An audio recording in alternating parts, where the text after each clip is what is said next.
नमस्कार भाई लोग, कैसे हैं आप लोग। आशा करते हैं सब अच्छे होंगे। वेलकम है आप सभी लोगों का। आज हम बात करने वाले हैं इंडिया वर्सेस इंग्लैंड की टेस्ट सीरीज़ के बारे में। जैसा कि हमने ये सीरीज़ देखी, जहां हमें एक से एक मैच देखने को मिले। हर एक मैच का 5वें दिन तक जाना, लगभग सारे ही टेस्ट में लास्ट सेशन तक गए हैं। एक हमारा 5th टेस्ट है जो 5th डे के फर्स्ट सेशन में ओवर हुआ। हर एक टेस्ट मैच एक नई बात सिखा के गया। और हाल ही में भी हमने सुना भी होगा, आप लोगों ने भी सुना होगा, आर अश्विन ने भी एक बात कही है कि जो ये टेस्ट सीरीज़ है ये 2005 के एसएस से भी बेस्ट सीरीज़ रही है, जहाँ पे दोनों ही टीम के अंदर यंगस्टर ज़्यादा थे, एक्सपीरियंस प्लेयर्स कम थे। सब ने गलतियाँ करी लेकिन गलतियों से बहुत जल्दी सीखा। और हर एक टेस्ट मैच में हमने देखा कि जो एरर्स है वो एरर्स को हटाते हुए टीम बैटर बनी। और 2-2 कह सकते हैं कि हाँ, रिजल्ट अगर जैसा हमने क्रिकेट खेला है इस बार 3-1 तो बेस्ट रिजल्ट होता हमारे लिए। लेकिन 2-2 है, ठीक है, यंग टीम है, गलतियाँ बहुत सारी करी। बेसिकली अगर पहले टेस्ट में गलती नहीं करते, इतनी सारी कैचेस नहीं छोड़ते, या थर्ड टेस्ट में जडेजा और सिराज या फिर हम बुमराह के बारे में इतनी बात करते हैं, लेकिन अगर जो हमारा टॉप ऑर्डर उस दिन नहीं चला, अगर वो चल जाता तो आज इस सीरीज़ को हम अलग ही पॉइंट ऑफ व्यू से देख रहे होते हैं। मे बी 3-1 और मे बी 4-0 तक भी इसका रिजल्ट हो सकता था। इतनी बेस्ट सीरीज़ हमने खेली है। सबसे पहले हम बात करते हैं कप्तान शुभमन गिल की। क्या बल्लेबाजी करी है इस सीरीज़ में उन्होंने, यानी कि इंग्लैंड आने से पहले उनके ऊपर इतने सारी बातें हम लोग उनके ऊपर कर रहे थे। मात्र 12-15 का एवरेज था उनका। नई नई कप्तानी मिली थी, विराट कोहली रिटायर हो चुके थे, रोहित शर्मा रिटायर हो चुके थे। विराट कोहली का स्पॉट उन्हें मिला था नंबर 4, जिसके ऊपर बहुत सालों से हमारे लिए सचिन तेंदुलकर, फिर पूरा ये डेकेड विराट कोहली ने राज किया नंबर 4 पे।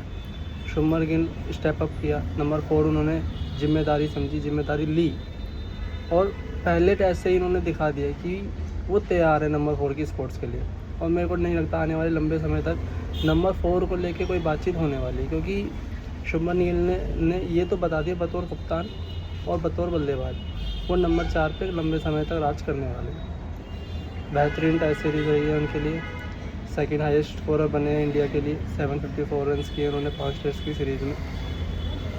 और रही बात कप्तानी की, पहली सीरीज़ है, ज़्यादा उनको हम कहें कि हाँ भाई ये गलत था वो गलत था, नए कप्तान है, अभी वो सीखते रहेंगे। जैसे जैसे टाइम आगे बढ़ता रहेगा वो सीखते जाएंगे। और जो ये छोटे छोटे एरर्स हो रहे हैं, बहुत बहुत माइनर मारे एरर्स देखे हमने। जैसे 4th टेस्ट में हुआ कि वाशिंगटन सुंदर को 60 ओवर के बाद हम लेके आए, और आते ही उन्होंने अपने 4-5 ओवर के पहले 2 विकेट भी लेके दिए हमें। तो वो चीज़ धीरे धीरे जब टाइम चलता जाएगा, जब अपने बॉलर्स के ऊपर विश्वास बढ़ेगा, बहुत लोग बात नहीं करेंगे। फर्स्ट टेस्ट में शार्दुल ठाकुर खेल रहे थे हमारे लिए। शार्दुल को फर्स्ट इनिंग में बॉलिंग बहुत कम मिली, सेकंड इनिंग्स में भी बहुत लेट लेके आए। सेकंड इनिंग्स में उन्होंने विकेट भी ली, तब भी उनको भरोसा नहीं किया।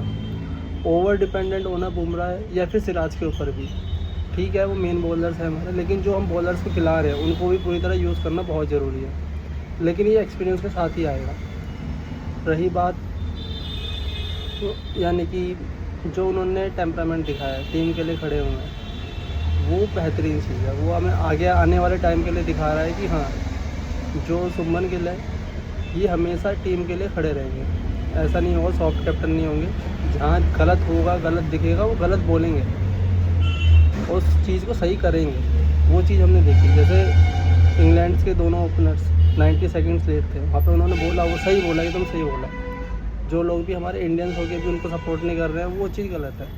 जो चीज़ गलत है वो गलत है। और वो ऐसे भी वो कोई अपने लिए तो खड़े हुए नहीं थे, वो देश के लिए ही खड़े हुए थे। तो ये चीज़ है, वो टाइम के साथ सीखते जाएंगे। लेकिन हाँ, यहाँ से फ्यूचर ब्राइट ही है, खासकर उनकी नंबर बैटिंग पे भी और उनकी कप्तानी में। वो चीज़ आगे बढ़ते बढ़ते वो ग्राफ पर ही जाना है, नीचे नहीं आना। फिर उसके बाद हम बात करते हैं अपने हेड कोच गौतम गंभीर की, बैक अगेंस्ट द बॉल। यानी कि 5 टेस्ट सीरीज़, 5 मैच की सीरीज़ में हर किसी ने कितना क्रिटिसाइज़ किया होगा। जो अभी हमने मोमेंट देखा, उन्होंने जो जिस तरह वो सेलिब्रेट कर रहे थे, यानी कि जैसे एक वर्ल्ड कप जीता उस तरीके से उस चीज़ को सेलिब्रेट किया जा रहा था। क्यों? क्योंकि उनके ऊपर प्रेशर इतना ज़्यादा था टीम कॉम्बिनेशन के लिए कितने सारे सवाल उठे, भाई टीम ये गलत खिला रही है, वो गलत खिला रही है। हर किसी ने आखिरी दिन तक कहा कि हम कुछ ज़्यादा ही डीप बैटिंग खिला रहे हैं, एक बॉलर शॉट खेल रहे हैं। हर टेस्ट में ये कहानी रही है और एक्चुअल में ये आगे चल के सोचना तो पड़ेगा कि बॉलिंग शॉट्स हम हमेशा नहीं खेल सकते। एक बॉलर शॉट आगे चल के जब न्यूजीलैंड की सीरीज़ आएगी, अगर वहाँ पे हम एक बॉलर शॉट खेलेंगे तो वो चीज़ हमें नुकसान करेगी, पक्का करेगी। तो ये चीज़ आगे चल के सोचनी तो पड़ेगी। लेकिन अभी तक के लिए देखा जाए, चलिए अभी हम BGT को हटा देते हैं और इससे पहले कि न्यूजीलैंड सीरीज़ को हटाए थे, क्योंकि वो प्रीवियस WTC का मैचेस थे।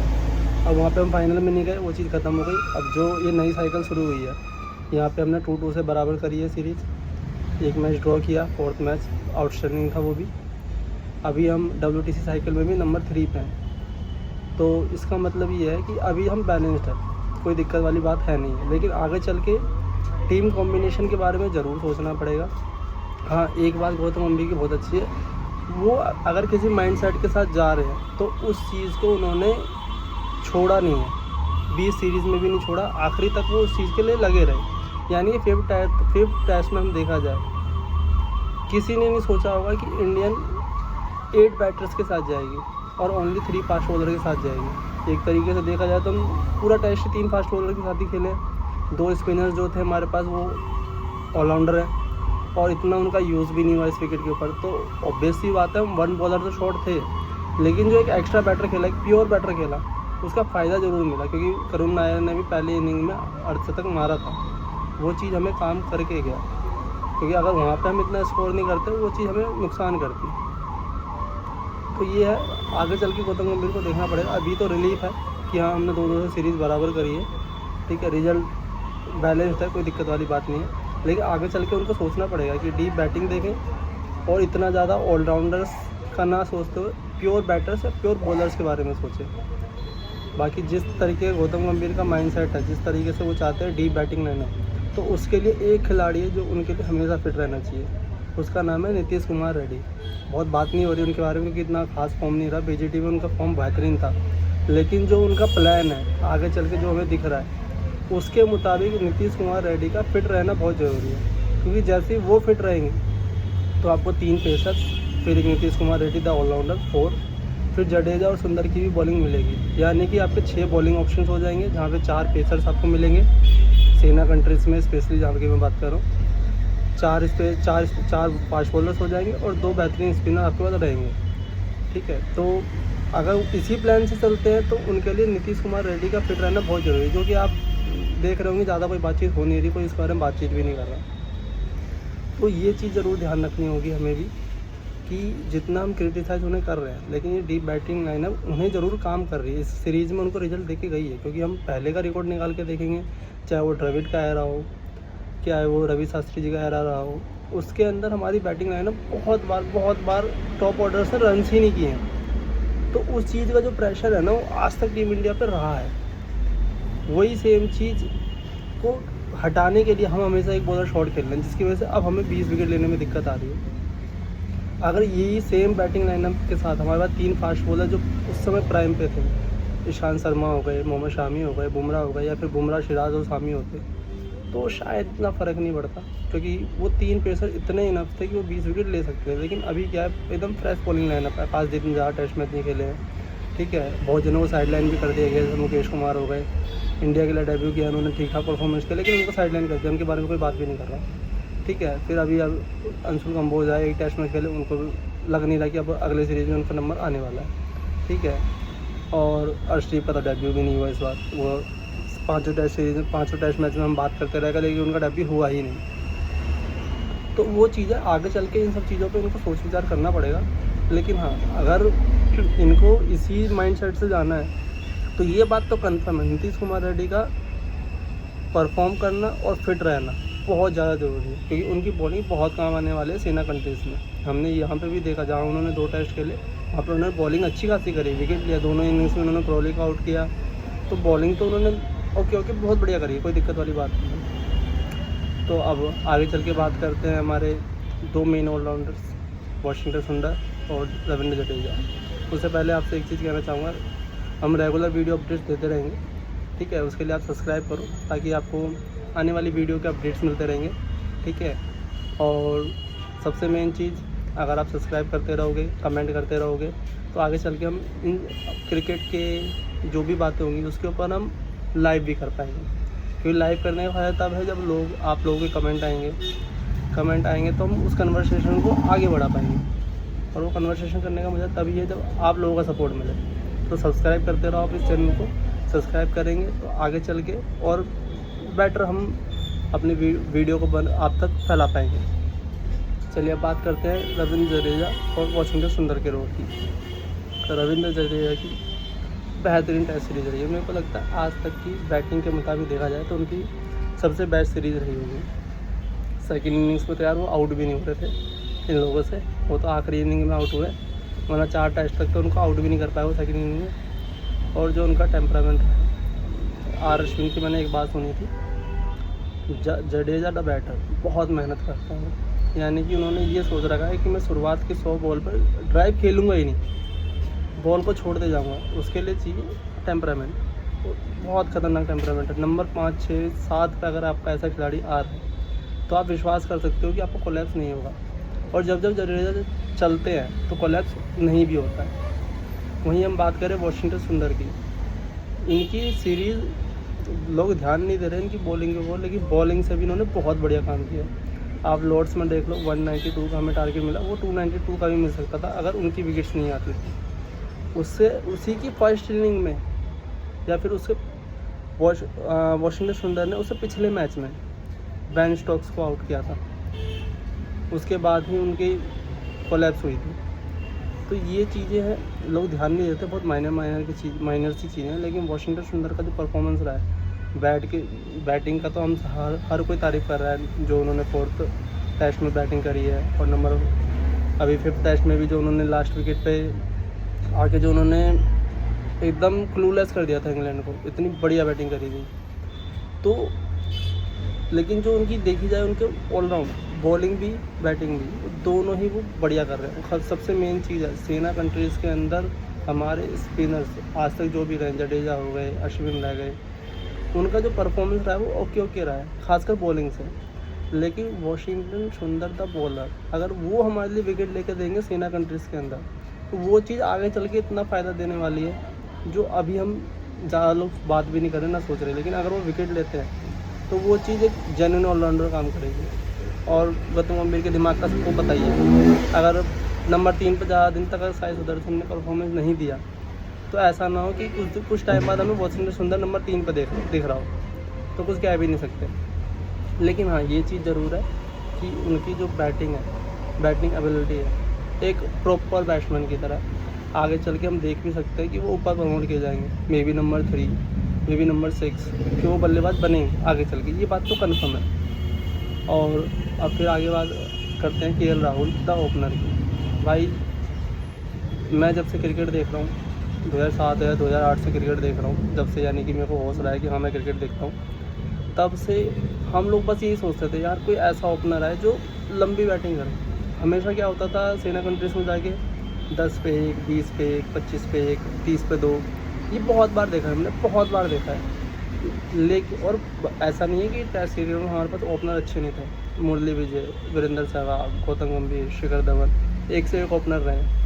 लेकिन सेना कंट्रीज़ में जाके जो परफॉर्मेंस होती थी, एक मुरली विजय को हटा दो तो ओके ही आती थी ज़्यादातर ओपनर्स की। लेकिन जो केएल राहुल ने बैटिंग करी है इस सीरीज़ में, देख लो आप, बीजीटी में देख लो, इंग्लैंड की 2021 वाली सीरीज़ देख लो, जो उन्होंने ओपनिंग करी है बेहतरीन। यानी कि उसका इतना लोग सोच नहीं पा रहे, लेकिन जो उन्होंने हर टेस्ट मैच में बॉल पुरानी करी है, बॉल पुरानी होने से क्या होता है कि जो हमारा बल्लेबाज नंबर 3 पे आ रहा है, या सबसे मेन जो नंबर 4 या 5 पे हमारा बल्लेबाज आ रहा है, उन्हें पुरानी बॉल खेलने को मिल रही है, सॉफ्ट बॉल खेलने को मिल रही है। तो कहीं ना कहीं वो चीज़ उनको फ़ायदा कर रही है। अगर टॉप ऑर्डर कोलैप्स करता है, हमारे ओपनर्स कोलैप्स करते हैं, नंबर 4 और 5 हमारा एक्सप्रेस हो जाता है। और ये पहले बहुत हो रहा था, जब विराट कोहली रहाणे थे उस समय ये बहुत चीज़ होती, बार बार क्या हो रहा था कि हमारे ऊपर के टॉप 3 जल्दी आउट हो जा रहे थे, विराट और जो हमारे नीचे खिलाड़ी थे वो एक्सपोज हो जा रहे थे। उस चक्कर में उनकी फॉर्म भी हमें दिख नहीं रही थी।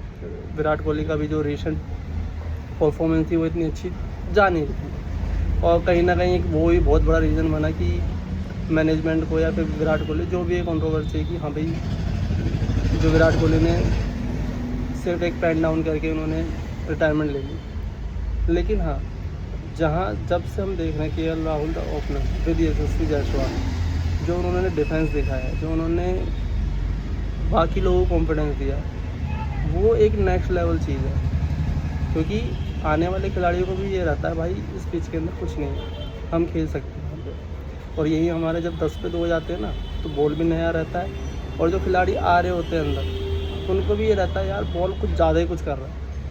तो वो के एल राहुल ने वो कॉन्फिडेंस दिया पूरी टीम को कि भाई इस पिच में इतना कुछ नहीं है, आप आओगे तो कर सकते हो, कोई दिक्कत, अगर मैंने किया तो आप भी कर सकते हो। तो वो चीज़ बहुत लोग बात नहीं करते के एल राहुल के बारे में, हमेशा ट्रोल किया जाता है कि ये गलत है, वो गलत है। लेकिन उनकी ओपनिंग से आप 1% यानी कि जहाँ 100 में से 100 देना होता है, आप 100 में से 110 भी दे सकते हो। इतनी बेहतरीन बैटिंग करी है, खासकर इस सीरीज़ के लिए। फिर यशस्वी जायसवाल, अगर उन्होंने फर्स्ट टेस्ट में कैचेस नहीं छोड़े होते तो इस टेस्ट सीरीज़ का रिजल्ट कुछ और ही होता, ये बात तो कन्फर्म है। लेकिन बात की जाए उनकी बैटिंग की, फर्स्ट टेस्ट की फर्स्ट इनिंग में 100 आया, फिर टेस्ट की लास्ट इनिंग्स में 100 आया, स्टार्ट किया 100 के साथ, क्लोजिंग करी है 100 के साथ। उनके स्टैंडर्ड से अभी भी कहेंगे एटलीस्ट 1 सेंचुरी तो कम थी, अगर 1 सेंचुरी और आ जाती तो उनके स्टैंडर्ड के मुताबिक हो जाती। लेकिन हाँ, एज अ ओपनर बहुत अच्छी सीरीज़ गई है, 400+ रन बनाया, 2 शतक आया, बहुत बढ़िया। तो लेकिन आगे चल के यशस्वी जायसवाल को ये ज़रूर ध्यान रखना पड़ेगा कि जब वो सेट हो जाते हैं, वैसे तो लंबे रन मारने के लिए जाने जाते हैं, लेकिन जब वो सेट हो जाते हैं, 5th टेस्ट में भी हुआ, जहाँ पे वो बैटिंग कर रहे थे, अगर वो थोड़ा बहुत लंबा खेल जाते तो इंग्लैंड की रीच से ही बाहर हो जाता। लेकिन ठीक है, उनकी बल्लेबाजी को हम कुछ कह नहीं सकते, वो खेलते भी ऐसे ही हैं और वो आउट भी उसी तरीके से होता है। अब बात करेंगे नंबर 3 के झमेले की। नंबर 3 पर हम बहुत कुछ ट्राई कर चुके हैं, जब से पुजारा गए हैं। हनुमा विहारी उस पोजीशन पे खेल चुके हैं। उस समय बहुत बात हो रही थी कि हनुमा विहारी परमानेंट नंबर 3 रहेंगे, बहुत चांसेस दिए जाएंगे, ऐसा खासा हुआ नहीं। फिर उनकी इंजरी का भी इशू रहा, लेकिन नंबर 3 हमारा रोटेट होता रहा। फिर शुभमन गिल ने वो जगह संभाली। शुभमन गिल का भी वहाँ पे परफॉर्मेंस इतना नहीं आया जितना हमें एक्सपेक्टेशन थी। फिर उसके बाद हमने साई सुदर्शन को ट्राई कर चुके हैं सीरीज़ में, और करुण नायर को ट्राई कर चुके हैं। बीजीटी में हम, अगर आपको ध्यान हो तो के एल राहुल ने भी नंबर 3 में बैटिंग करी। ओपनिंग में इतना अच्छा कर रहे थे, नंबर 3 पे आके उनका भी काम ख़राब ही हुआ था। तो नंबर 3 पुजारा के बाद अभी तक हमें सेटल्ड कोई नंबर 3 मिला है नहीं है, ठीक है। लेकिन साई सुदर्शन ने जो 2 इनिंग्स खेली है इस सीरीज़ के अंदर, वो एक हाफ सेंचुरी थी उनकी, और ये 5th टेस्ट की फर्स्ट इनिंग जो उन्होंने खेली थी, बढ़िया खेली थी। तो ये ज़रूर है, आने वाले समय पे अगर साई सुदर्शन को और मौके दिए जाते हैं, उनका टेम्परामेंट देख के लगता है कि वो अच्छा कर जाएंगे। लोगों को लगता है कि IPL परफॉर्मेंस के ऊपर ही उनको टीम में लिया गया है, या कई लोगों को वो पसंद नहीं है। लेकिन हाँ, नंबर 3 पे वो अपनी जगह बना सकते हैं, क्योंकि टेम्परामेंट है उनके पास, डिफेंस अच्छा है, स्ट्रोक प्ले अच्छा है, थोड़ा लेग साइड का गेम अगर बेटर हो जाए, क्योंकि हमने इस सीरीज़ में भी देखा जब बॉल डाउन ही लग जाता है या बाउंसर आते हैं उनको, तो थोड़ी सी दिक्कत हो रही है। लेकिन वो टाइम के साथ धीरे धीरे वो तो प्रोफेशनल है, वो ठीक हो ही जाएगी। लेकिन नंबर 3 पे ऐसा लगता है कि आने वाले समय में अगर उनको चांसेस दिए जाएँ तो वो लंबे टाइम तक इंडिया को सर्व कर सकते हैं। ये सीरीज़ भी ओके रही है, आप ये नहीं कह सकते बहुत बेकार सीरीज़ गई है। जैसी कंडीशंस थी, अच्छी बैटिंग करके उन्होंने दी है। अब रही बात करुण नायर की, उनका बैटिंग ऑर्डर थोड़ा ऊपर नीचे रहा है। पहले टेस्ट में वो नंबर 6 पे आए थे, उसके बाद सेकंड थर्ड टेस्ट में उनको नंबर 3 पर ट्राई किया गया, फिर दोबारा नंबर 6 या 7 पे आए हैं वो 5th टेस्ट के अंदर। 4th टेस्ट में तो वो ड्रॉप थे। लेकिन ऐसा लग रहा है देख के कि गौतम गंभीर और उनकी मैनेजमेंट को भरोसा है उनके ऊपर, तो शायद उनको वेस्ट इंडीज़ का जो टूर आ रहा है वहाँ पे एक लॉन्ग रन मिल सकता है, और मिलेगा तो इस बार तो उन्हें करना ही पड़ेगा। अगर इंडिया में जाके इंडिया में भी परफॉर्मेंस अगर वो नहीं कर पाए, फिर तो बहुत मुश्किल है कि वो आने वाले समय पे इस टीम के साथ दिखेंगे। लेकिन हाँ, ये ज़रूर है कि नंबर 6 का एक स्लॉट जो है वो हमेशा खाली ही रहा है इंडिया के लिए, कभी कोई, यानी कि छोटे छोटे टाइम के लिए आते रहे। कभी सरफराज खान थे, एक टाइम पे श्रेयस अय्यर हुआ करते थे, ठीक है। अभी करुण नायर को ये मौके मिल रहे हैं, अगर वो इसे यूटिलाइज़ कर लें तो आने वाले कम से कम इस WTC साइकिल तक वो इंडिया को सर्व कर सकते हैं। लेकिन उसके लिए उनकी चाहिए परफॉर्मेंस। ये वाली जो परफॉर्मेंस गई है एकदम मिड गई है, यानी कि आप अच्छा भी नहीं कह सकते और बहुत बुरा भी नहीं कह सकते, ओके ओके ही गई है। तो आने वाले सीरीज़ में उनको रन्स बनाने पड़ेंगे, 100 बनाना पड़ेगा, और एटलीस्ट अगर एकदम सीमेंट करनी है अपनी जगह पे तो कम से कम 4 इनिंग में एक दोहरा शतक तो देना पड़ेगा। लेकिन हाँ, पहले सिलेक्शन हो वही बड़ी बात है। लेकिन लगता है उनके जी और उनकी मैनेजमेंट को देख के कि उनका है कि उनको करुण नायर को एक मौका देना है, क्योंकि एक्सपीरियंस प्लेयर है। तो उनके साथ देखना चाहते हैं कि वो हमारे लिए इंडिया में आके भी क्या करेंगे। अब इसके साथ हम आगे बढ़ें तो अब आते हैं हमारे बॉलर्स के ऊपर। बुमराह, उनके बारे में तो पूरे सीरीज़ में बस ये वाली बात रही है, कौन सा टेस्ट खेलेंगे कौन सा टेस्ट नहीं खेलेंगे। और सबसे बड़ा भी जो मीम चल रहा है मार्केट के अंदर, अरे भाई ऐसा कुछ भी नहीं है कि हम बुमराह के साथ खेलेंगे तो मैच हार ही जाएंगे। दिक्कत ये हो जा रही है जब हम बुमराह के साथ खेलते हैं, बुमराह तो क्या करते हैं, वो अपनी तरफ से पूरा एफर्ट देते हैं। सामने वाली टीम भी उनको एकदम बहुत ज़्यादा रिस्पेक्ट देती है, रिस्क बिल्कुल लेती नहीं है। और जो बाकी बॉलर्स होते हैं, हम हर कोई ये कहता है कि जब बुमराह खेलते हैं तो बाकी बॉलर एफर्ट्स नहीं करते, एफर्ट्स वो तब भी करते हैं। लेकिन क्या होता है उस समय जो सामने वाली टीम है उनका माइंडसेट एकदम अलग होता है। ये चीज़ कोई नोटिस नहीं करता या ये चीज़ कोई बोलेगा नहीं। जब सामने वाली टीम एक प्लान बना के आती है कि हम बुमराह को एकदम आराम से खेलेंगे, लेकिन जो दूसरा बॉलर आएगा उसके धज्जियाँ उड़ा देंगे, तो वो सामने वाला बॉलर जब आता है तो उसके खिलाफ ही पहले ओवर से अटैक करना शुरू कर देता है। ये इंग्लैंड की पूरी सीरीज़ में आपने भी देखा होगा। पहले टेस्ट में आप देख लो, प्रसिद्ध कृष्णा हो गए, ठीक है, मोहम्मद सिराज के ऊपर भी इन्होंने अच्छा खासा अटैक किया था, लेकिन बुमराह के खिलाफ इन्होंने एकदम रिस्पेक्ट दिखाया था। और पूरी सीरीज़ में ये रहा, जब जब बुमराह खेले उनके वर्कलोड मैनेजमेंट पर इतनी बात हुई है। देखो भाई, वर्कलोड मैनेजमेंट जो है वो बाकी प्लेयर्स पर अप्लाई नहीं होता, वो हम भी मानते हैं, लेकिन बुमराह के साथ ऐसा रहेगा ही, क्योंकि उनका एक्शन ऐसा है। बड़ी इंजरी से भी वापसी करी है उन्होंने, तो ये तो उनके साथ रहने वाला है। तो ये चीज़ हमें एक्सेप्ट करनी पड़ेगी कि अगर वो 5 टेस्ट की सीरीज़ है वो 3 ही खेलेंगे, 2 टेस्ट मैच की सीरीज़ है तो 1 खेलेंगे। अरे मैं तो कहता हूँ वेस्ट इंडीज़ के खिलाफ नहीं भी लेके जाएंगे तो भी कोई दिक्कत नहीं है। वहाँ पे हमारे पास इनफ बॉलर्स हैं, वहाँ पे तो हमारे स्पिनर्स ही काम कर देंगे। वहाँ पे अक्षर है, ठीक है, वाशिंगटन सुंदर है, रविंद्र जडेजा है, यही ले जाएंगे विकेट, कोई दिक्कत ही नहीं। और जो रहा रह जाएगा वहाँ पे फिर वो मोहम्मद सिराज है लेने के लिए, वो कोई दिक्कत वाली बात है नहीं। लेकिन बुमराह के साथ तो आपको रहेगा, क्योंकि वो उनका एक्शन ऐसा है, बॉलर स्पेशल हैं और अकेले दम पे मैच जिता सकते हैं। तो उनको तो आपको स्पेशल ट्रीटमेंट देनी ही पड़ेगी। आप चाहे कितना भी ट्रोल कर लो कि भाई IPL के तो सारे मैच खेलते हैं, ये चीज़ ऐसी है, ये चीज़ वैसी है, लेकिन आपको उनको मैनेज करना ही पड़ेगा, क्योंकि है वो स्पेशल खिलाड़ी। तो उसको लेके आप ट्रोल करो या कुछ भी करो, कोई मतलब नहीं है उसका। सीधा सीधा माइंडसेट से जाना चाहिए था इंडिया को भी। इस बार भी ऐसा ही हुआ। कई बार ऐसा हो रहा था कि हम बुमराह से बहुत ज़्यादा एक्स्ट्रा बॉल ओवर्स भी ले रहे थे। हम देखें और देशों में ऐसा होता है, वर्कलोड मैनेजमेंट होता है बहुत बॉलर्स के साथ, जहाँ पे उनको 4-4 ओवर्स के स्पेल्स दिए जाते हैं। आप इंग्लैंड के लिए इस बार मार्कवुड नहीं खेले, अगर मार्कवुड खेलते तो हम ये ज़रूर देखते उनको कैसे यूज़ किया जाता है। 3 ओवर 4 ओवर ऐसे स्पेल्स दिए जाते थे जहाँ पे वो पूरी जान से बॉलिंग करें, उसके बाद एक लंबा रेस्ट, फिर 4 ओवर। तो वो सेम चीज़ है। तो आपको अगर आपको बुमराह को ज़्यादा टेस्ट मैच खिलाने हैं तो स्पेल्स उनके छोटे करने पड़ेंगे, 3 ओवर 4 ओवर। अगर आप ऐसे स्पेल्स उनको देंगे तो मे बी जहाँ पे उनको 5 में 3 खेलने, क्या पता वो 4 खेल जाए, जैसे ओवल में हो सकता था। अगर पहले उन्होंने इतनी ज़्यादा बॉलिंग नहीं करी होती तो वो 5th टेस्ट भी खेल जाते। अगर 5th टेस्ट खेलते तो जो इंग्लैंड ने इतने रन्स किए हैं ना, वो लंबे मार्जिन से हारते। इस पिच पे तो पक्का हारते, क्योंकि जो उनकी बॉलिंग है बुमराह की, यहाँ पे तो नहीं बचते वो डिफेंस भी तोड़ देते हैं यहाँ पे इनका। तो ये बात तो कन्फर्म है, लेकिन उनको मैनेज करना ही पड़ेगा। ये हम हर खिलाड़ी के साथ नहीं जोड़ सकते कि हाँ पे वर्कलोड मैनेजर होता क्या है। कुछ खिलाड़ियों के साथ आपको जोड़ना ही पड़ेगा, क्योंकि उनके बॉलिंग एक्शंस ऐसे हैं। अब रही बात बाकी बॉलर्स की, सिराज की तो बहुत बात हो चुकी है कि भाई रेस का वो सबसे तेज़ दौड़ने वाला घोड़ा है, चलता ही रहता है। 180 प्लस ओवर्स डालने हैं इस सीरीज़ में। और याद रखिएगा BGT के भी 500 मैच खेले थे उन्होंने, वहाँ पे भी 20 विकेट लिए थे, यहाँ पे भी 22 से 23 विकेट लिए हैं, यानी कि हाईएस्ट विकेट इस सीरीज़ में भी लिए। तो उनकी तो मैचिंग आप किसी और से कर ही नहीं सकते फिलहाल। जो उनके लिए कोई वर्कलोड मैनेजमेंट नहीं है, कुछ नहीं है, फिट बॉडी है।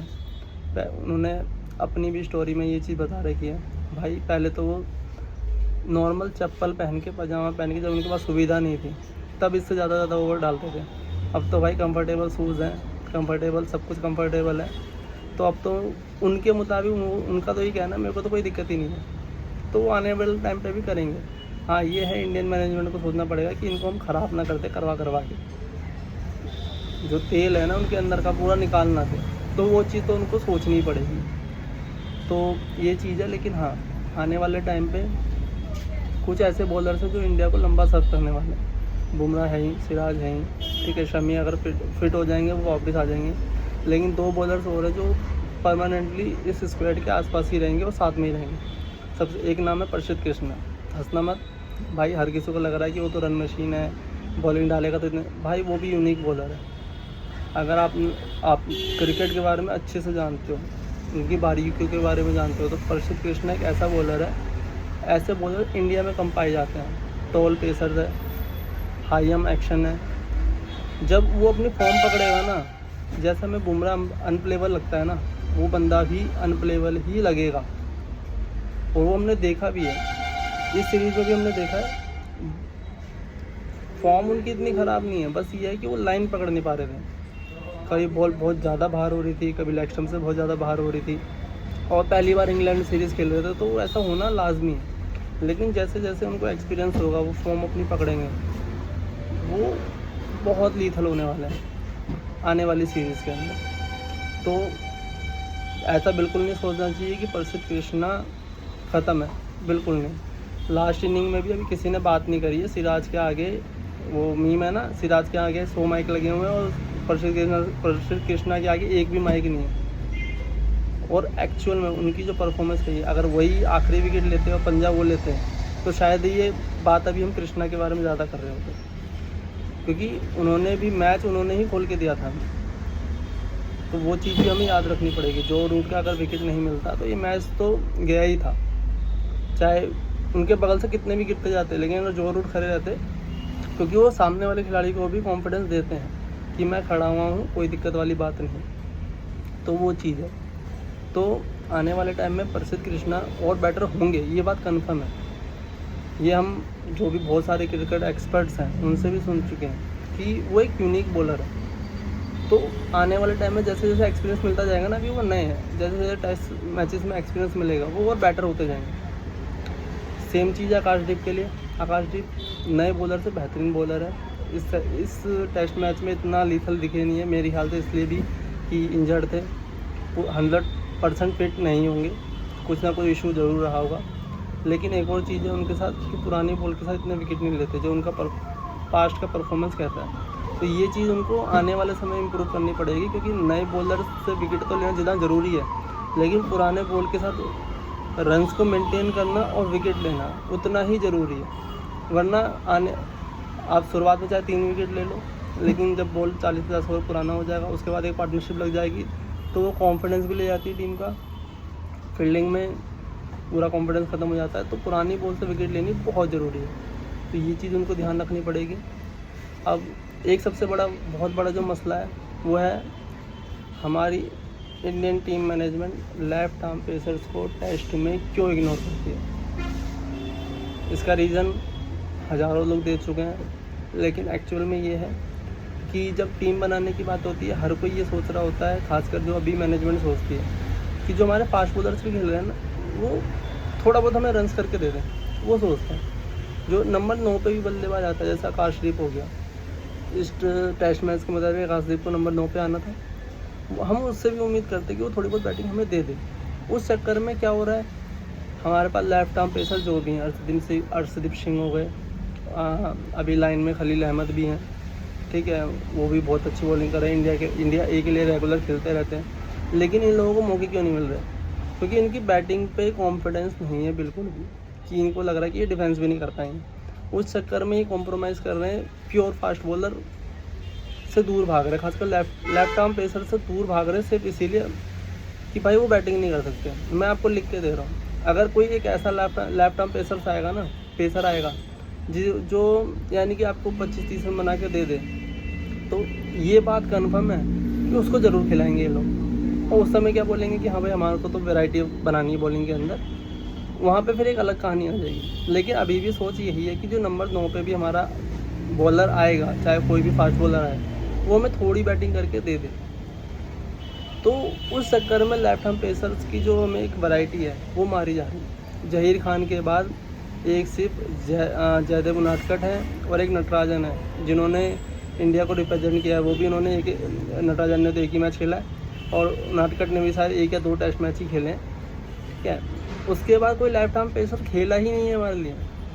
सोचो, ज़हीर खान ने कहा 2015 में उन्होंने रिटायरमेंट ली थी, 14-15 में, और आज तक हमें एक लेफ्ट आर्म पेसर नहीं मिला। कितनी बुरी बात है, जबकि हमारा डोमेस्टिक सर्कल इतना बड़ा है और फिर भी हमारे पास एक लेफ्ट आर्म पेसर नहीं है। और देखा जाए तो है तो बहुत कुछ, लेकिन हम यूज़ नहीं कर रहे। तो ये चीज़ आगे चल के सोचनी पड़ेगी भाई। बैटिंग का सोचो, लेकिन नंबर 6-7 तक सोचो। उसके बाद सिर्फ उनकी बॉलिंग एबिलिटी पे उनको खिलाओ।